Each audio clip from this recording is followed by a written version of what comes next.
Although it's not a difficult station, but still, it's a new station. We are not having any script for that. So Yeah. first of all, your structure was good. I'm happy with your structure. You ruled out DDs. You first of all you elaborated the presenting complaint. Then you ruled out DDs. You asked me about anything else.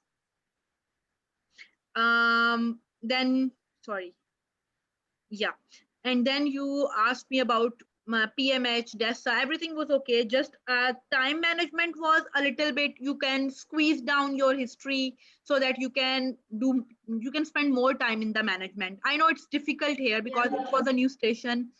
So there are certain things that you can add on in the management, Sadia, because Yeah. your data gathering was fine, but you need to say more things in the management. You just talked about painkillers and you did the disclosure.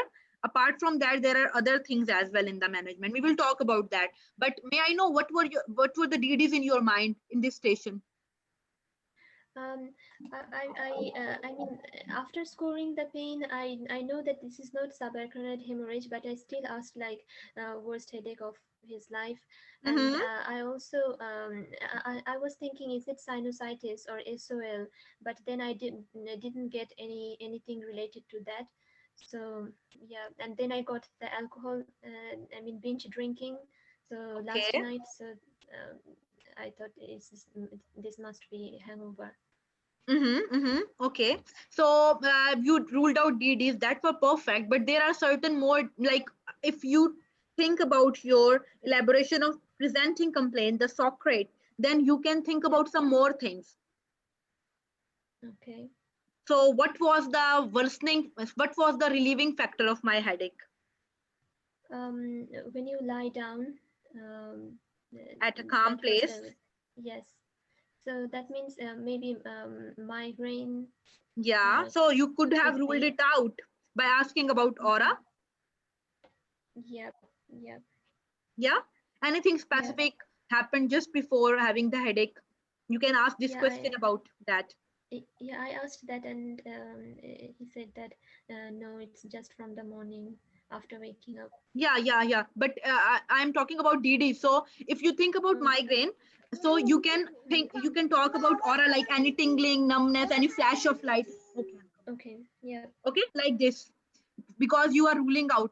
And because this alcohol hangover headache can be in the form of migraine as well. Yeah. Sometimes migraine can be triggered by this alcohol hangover.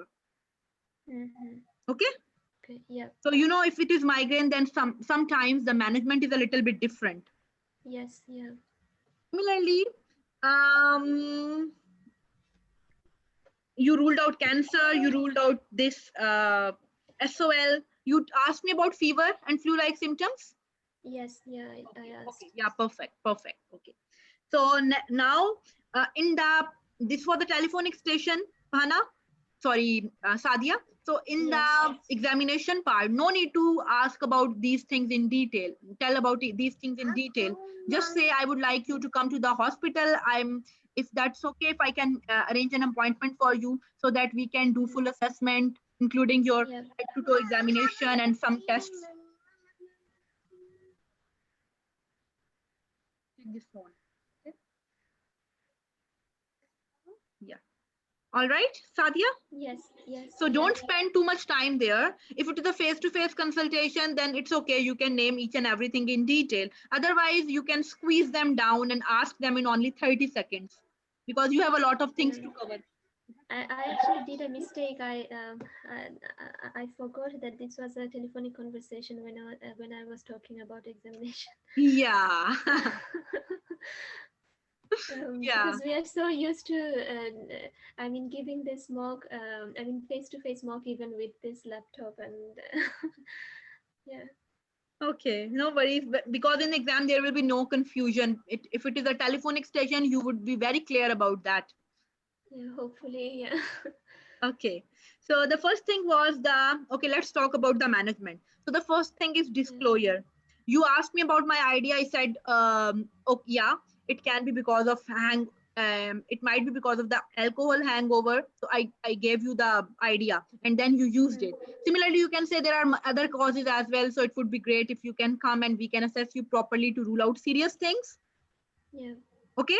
First of Yeah. all, give symptomatic treatment. If it is an alcohol hangover headache, then what are the things you will talk about? Painkiller, not paracetamol, Sadia here, because I was reading about this station and I came to know that Oh, paracetamol with a large amount of alcohol can lead to liver damage. So that's why we will okay. give NSAID, ibuprofen. I see. Okay. Yeah.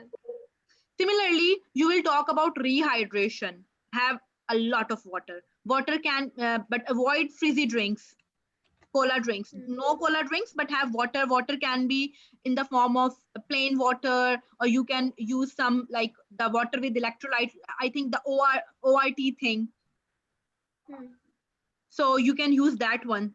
The so that the electrolytes which are being diminished from the body, they are also repleted by having that uh, enriched water with electrolytes and nutrients. Or simple plain water is also fine. Similarly, I'm sure you know that with alcohol, there is that much amount of alcohol, there is vitamin B6 deficiency. So you can advise her about the diet. So she can have bland diet, she can have some soups, and sometimes if it is if she is vegetarian or she's on specific kind of diet, then we can even give some vitamin B6 supplements as well to Yeah. ease down her symptoms. Yeah. Okay. Similarly, in this alcohol hangover headache, it can trigger hypoglycemia. Because of that, hypoglycemia will be there, and because of hypoglycemia, the headache will be worse. So you can advise her for sugary food if she is not diabetic. He is not diabetic. Okay. And then tell about simple diet, some sugary foods, and if he is mentioning about some problem with the stomach, then you can talk about antacid. I mentioned about sickness, you could have given me anti-sickness medication. Yeah. Okay, so don't forget Yeah. symptomatic treatment, painkiller, anti-sickness, and then the rest of the things. Dehydration is very important here. So we can talk about drinking juice or smoothie, Yeah, right? yeah. Okay. Because this is the sweet as well, and the patient is Yeah, getting yeah, fluid. perfect. Plain water, drinking juice, smoothies, and the electrolyte enriched water. He can have any one of those, but please avoid fizzy drinks. Similarly, Yes. it is like people think that whenever you are having this alcohol hangover headache, they usually take the same alcohol in the morning to ease down their symptom. But if he's asking you any concern like that, then tell him that there is no scientific evidence to prove that. So it's better to avoid the alcohol. And specifically when you are having a headache after heavy drinking, so at least avoid having alcohol again for at least 48 hours Okay. to give your body enough time to recover. Don't forget about prevention here. Moderate drinking in the future. Similarly, if drinking, he is doing drinking on empty stomach, if he is doing it with cola drinks, then the chances of having this headache are more. And he should be knowing about the units. For units, you can offer her leaflets because there will not be enough time that you can tell him about the, also that is confusing. So you can tell him that I will be sharing some leaflets with you showing the units, and you should know your units. And avoid drinking a lot. Drink in moderation. 14 units per week is a recommended amount of drinking in a week, but have a lot of drink free days in the week. Similarly, you can give him advice about cutting down the alcohol. No need to go in detail, just talk about some medical and non-medical option if you are thinking to cut down the amount of alcohol you are having, because it can be having many serious side effects on your health. Yeah. And another thing to prevent this alcohol hangover is drink a glass of water between each drink. Okay, water between each drink. Similarly, water before sleeping. Rehydrate well before sleeping. Yes. Safety net. safety, there are some red flags in alcohol hangover headache. So you need to safety net about these things. Can you see my pointer? Yes, I can see. So if you think you are being confused, your speech is being slurred, and you are like trembly. Similarly, if you are thinking that you are feeling cold, hypothermia. If your breathing is not proper, then please call 999. And advise about DVLA, don't drive. Hmm. So it will be just don't drive. It's not like informing DVLA. No. For the time being, please don't drive.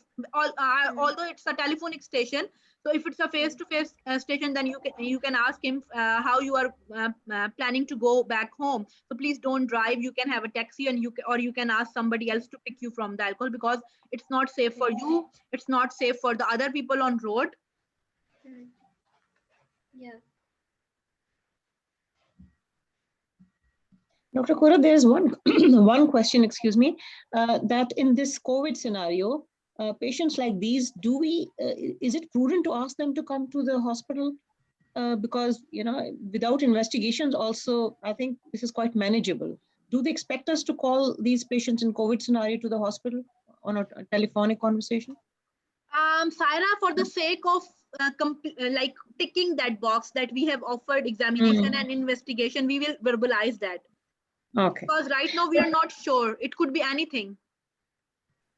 Okay, but in inviting them over is prudent or not? This is my question. Yeah, just invite them. But if you think that it's not a very serious condition, then in the management, don't focus more on that. Just Right. do strong. If you are not, if you are telling the patient that it's not a serious thing, then you should do the strong safety netting and tell him about the symptoms that he should be looking for. Like if in this station, you will be talking about confusion, breathing problem, similarly feeling cold, slurry speech, so that he should be aware of these symptoms, and when these things are happening, he should immediately come to the hospital, because Yeah, so it will alcohol can lead to compensate. coma as well. Right. So this will compensate for that also, that we Yeah, are away yeah. from the matter. Thank you. You are welcome. Okay, any question in this station? Yes, please, I have a Thank question.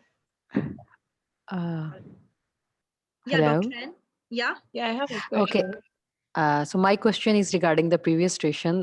Sorry, I was that time on duty. I want to ask like about this medical error station. Dr. Kurat, do we need to specifically say that it is patient advice service, or it is this the correct name of the service where we finally refer the patient to complain, or we called it licensing service, something like that? Well, there is a mnemonic for that, which is PALS service. Okay. Mhm. And I have not given the feedback for that station. I will Oh, cover that sorry. point there. I thought maybe I missed it because I am on duty. I'm No. still taking your this one in the hospital. All right. Okay, then thank you. I will listen when you will give the feedback. Okay. Yeah. Excuse me, Dr. Kurat, you Please, mentioned some point regarding not taking paracetamol. Sorry, I missed that point. What was that point exactly? Because if he's drinking too much alcohol, alcohol is going to affect the liver, right? And then if he's taking paracetamol on top of that, then it can cause liver damage. So it's better to use ibuprofen instead of paracetamol. Okay, thank you. please, I have a question. Yeah.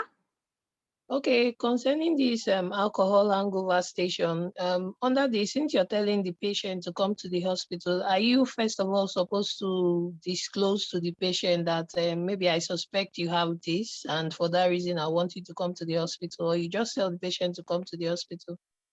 Yeah, we will tell the patient that we are suspecting that it is because of alcohol, but to be on safe side, we would also like to do complete assessment, because there might be other causes of headache as well. Yeah, true. So when this patient comes to the hospital, then if the patient asks what is going to be done, aside we telling him we need to do some further investigations, are we going to tell him that maybe we'll keep him in the hospital? No, we are not going to keep him in hospital, because he is not having anything like he's not having any red flags right now. He's only having headache. He's only feeling sick. That's it. Okay, then thirdly, sorry, you talked about driving. If the patient wants to go back home after telling him about precautions to take, we should tell him if he drove not to drive. And or what if when the patient is coming to the hospital, are we supposed to inform him that when you're coming to the hospital, don't drive? Yeah, actually, the coming to the hospital point, we will not cover. Like, if you have done it in the examination investigation part, just be done with that. Don't say that again in the management. Cover the points of your management. And when you are at safety netting, in the safety netting, you tell the patient that if you feel confused, if you are having slurry speech, if you are having any breathing problem, if you're feeling cold, or if you feel that you are like if there is any. Okay, one more thing is that if patient is having any of the red flag, you should advise the patient to be with someone. It's not like it's not wise to leave him alone, because Okay. if he is having any red flag, then he can land into coma. So Okay. tell about these safety netting points, and if these are there, then call 999. Okay, that's fine. Okay, Thank you. no coming to the hospital, call 999. Okay. All right. Thank you. Yeah, you're welcome.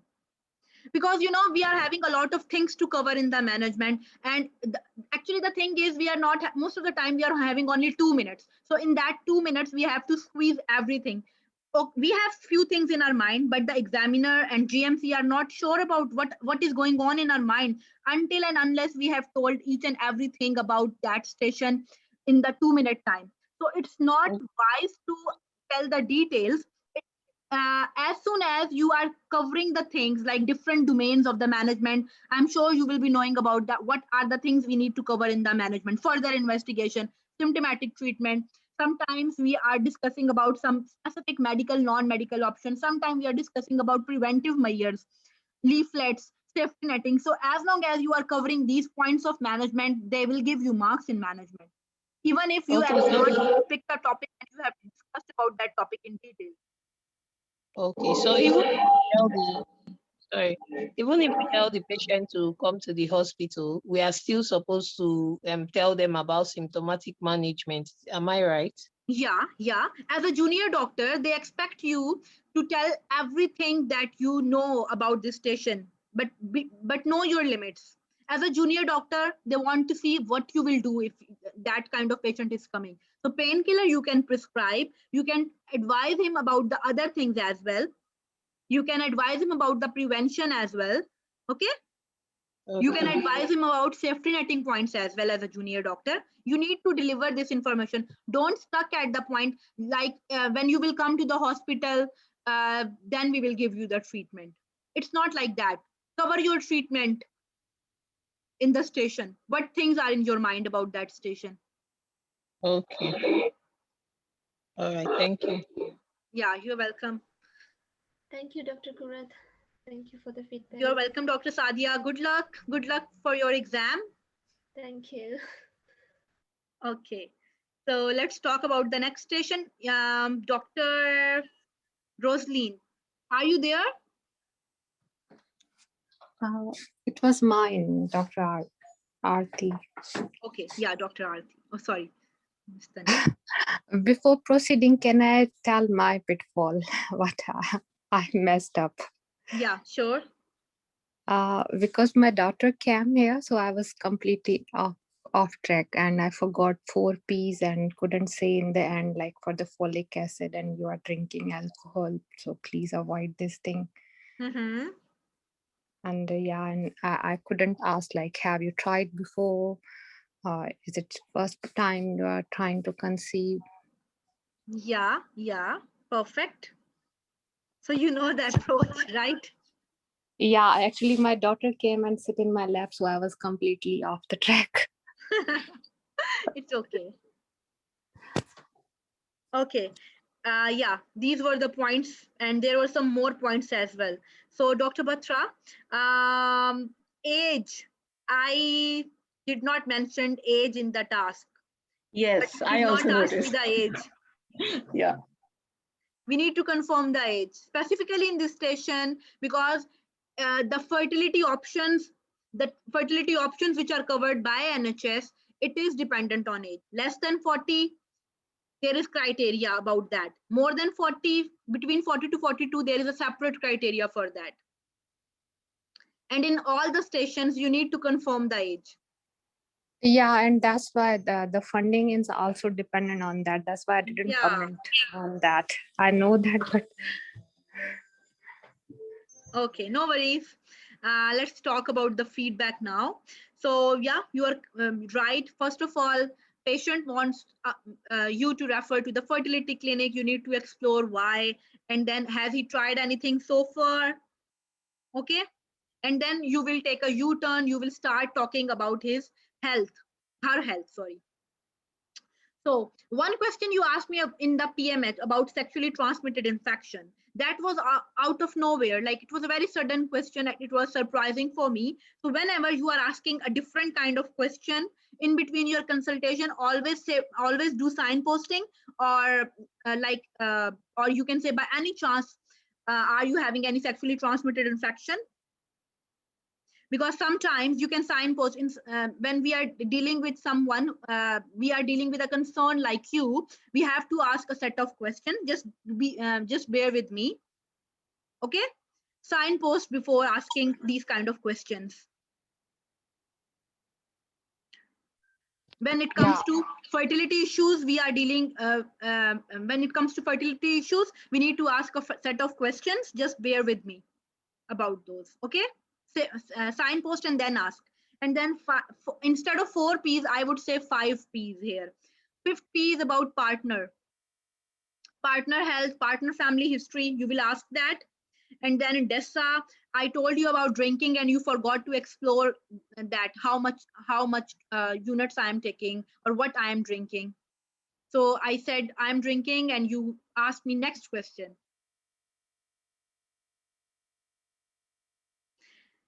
Okay, then we have to mention in examination and investigation. And in examination and investigation, you mentioned about everything, but you did not mention BMI. So BMI is also one of the criteria.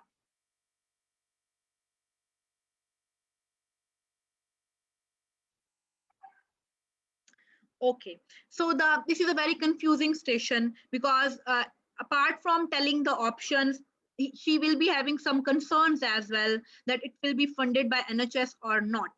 So first of all, let's talk about the layout. And we will tell her that you did the right thing, that you came to us. We have different options for you, like adoption, surrogacy, co-parenting, IUI, and IVF as well, Dr. Batta.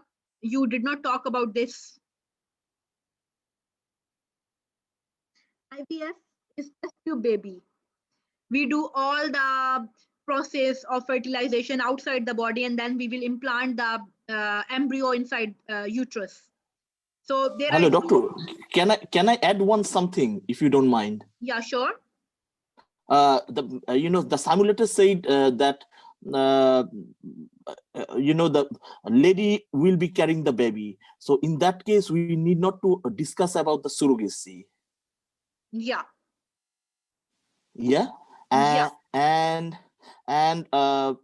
it has not been asked whether the partner is legally binding with the other partner or not. Yeah, legal relationship. Yes, it is. Yeah, good points, Dr. Sadat. Thank you. Dr. Kurat, when we are sending to the fertility clinic, that is the reason they're gonna sort it out, all these legalities. I have discussed this station with one of my GP. She's my friend, so she told me that don't go in depth of these such things, and refer her, like for the cost, don't make any commitment on such things. Yeah, but actually, when they are asking you some question, and if you know that, because I will cover these points for you, Dr. Aarti, and you can use them in your station. Because if she's asking you about cost things, then there are certain things that you can say without going in detail. But the first thing is the structure of the station. You will tell her about the options. What are the available options for the lesbian couple? Similarly, you will advise about lifestyle, and you will advise about folic acid because she is the one who is going to carry the baby. These things are not to be missed. After that, you will ask her for her concerns. If she's thinking about funding by NHS, then you will cover these points that I am going to tell you right now. Okay? Yeah, that's fine. All right. So actually the thing is the 6 cycles you were telling me. First of all, the 6 cycles, they are not free. So the fertility options, they have to fund some fertility treatment by themselves. And after that, NHS will cover the treatment options for them. If they want advice, they can go to their GPs. Similarly, they can get some advice from Stonewall organization as well.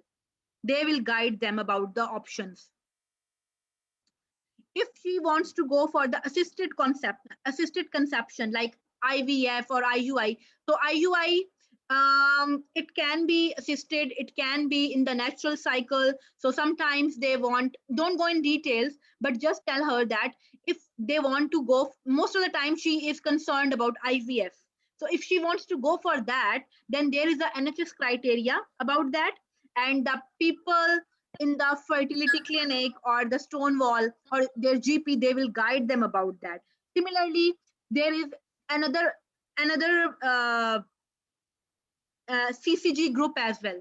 So both basically, when even if she is covering the criteria, there are some certain other things that should be there, and they are set by their local CCG groups.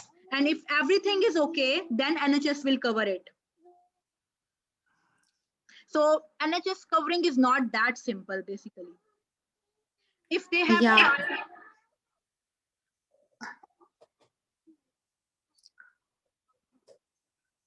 okay, go.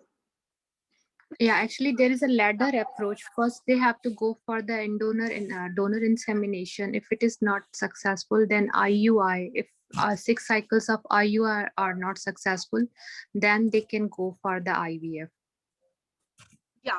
Yeah, but you know, sometimes in some people, like we have to talk about further investigations as well.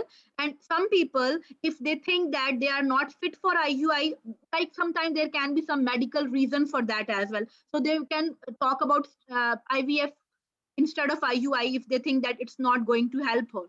So basically, once she has done the treatment on their behalf, they have spent some money on that, they have covered 6 cycle of IUI, then the fertility clinic which are funded by NHS, they will decide the options for her, whether it is IUI, whether it is IVF. If her age is between 35 to 40, then she is entitled to receive the treatment of which is funded by NHS. I think four cycles can be completed. If it is if her age is above 40, between 40 to 42, then I think 2 cycles can be offered to her depending on the age. But there is some other criteria as well. So we cannot reassure her about the treatment options funding by NHS.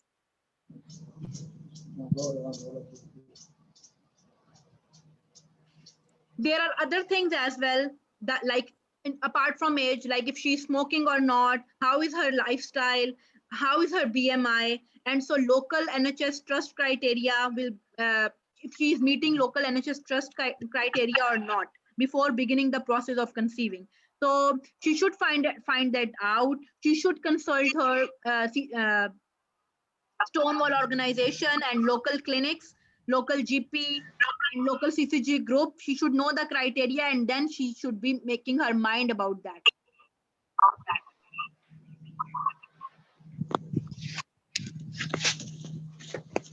If is it clear so far? Yes, very clear. I hope I'm not Dr. making Purohit? it more complicated. No, you're not. Actually, this knowledge is important to have just in case.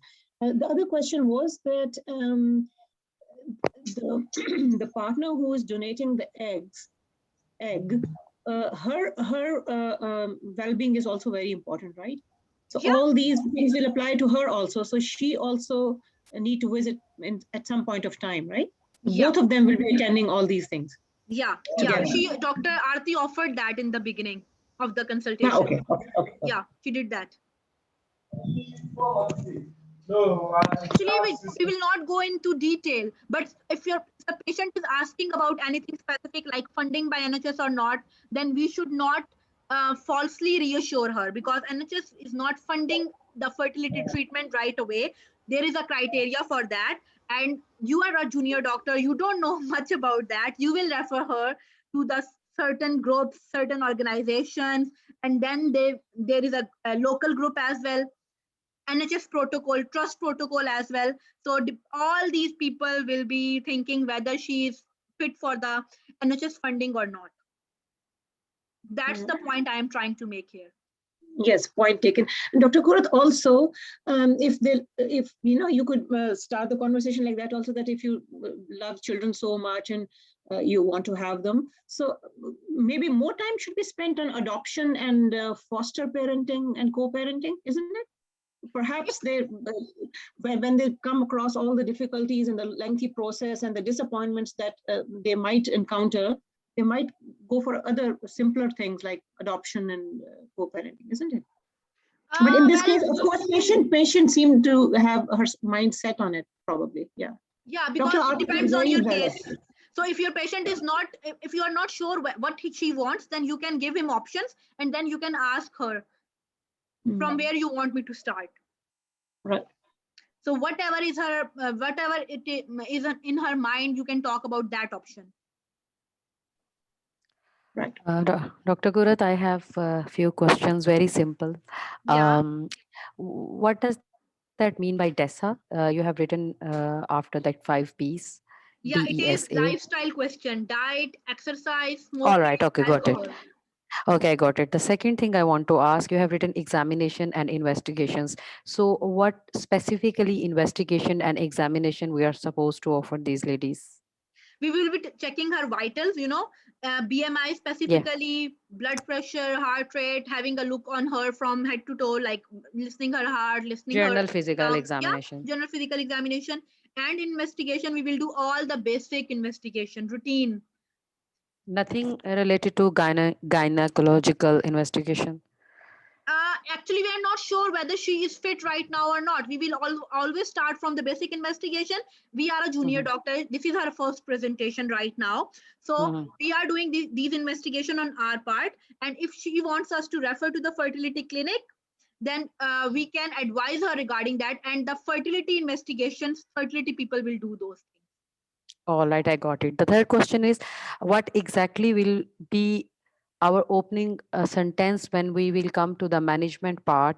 Like now we are on the management part. So we should say we have many options for you, or we will straight away say that I will refer you to the fertility clinic, because this station seems really difficult to me. Actually, I don't understand all these. Even you keep it quite simple. Still, these are the things which I don't know. Their junior doctors knows. I'm not sure that. So what is your advice? What should be our opening sentence when we comes to the management part? The first Okay, you can sentence. start your management by saying, thank you so much for answering these questions. And I'm glad that you came here and you discussed your options with us. We are having many options for you. Name your options and then ask her from where you want me to start. And also after telling the option, you can talk about lifestyle advice and folic acid, because it's a part of some conception workup. So someone who is coming for prenatal counseling, you will ask, don't forget these things. Lifestyle advice and folic acid, and Okay, then so we talk will. about the options. So these options like adoption, surrogacy, and co-parenting, and IU and IVF, right? Yeah. I will share the links in the group. These are NHS links. You can read about these things. They're very simple and they will clear your mind. All the doubts will be cleared. So just this thing that it will be covered by NHS or not, it is a little bit complicated, but I found a very good link for that as well.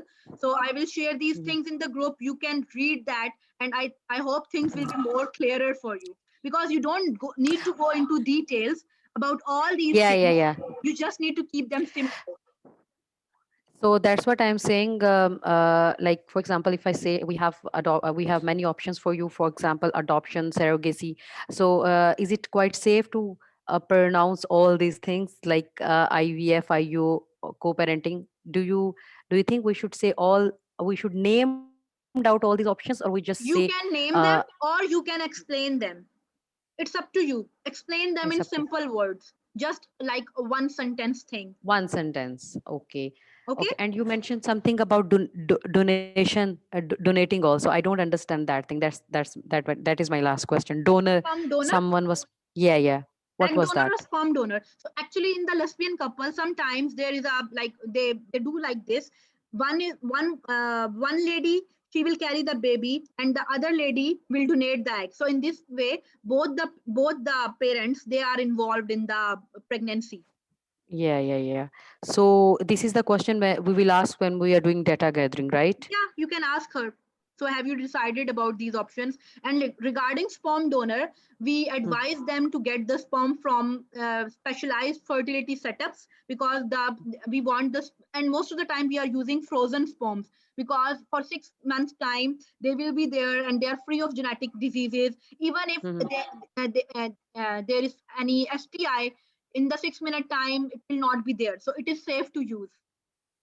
So get from the where we will sperms ask from them to fertility take clinic. a sperm fertility clinic. Okay. Can I Specialized say something, clinics. Dr. Kurak? Yeah. Okay, so these two stations, lesbian want baby, and the second one is contraception. These are the two stations which are entirely simulator driven stations. So if you initially ask what kind of parenting they are opting for, you can talk only about that part specifically in detail, and your station will be good. Correct. But to have the knowledge,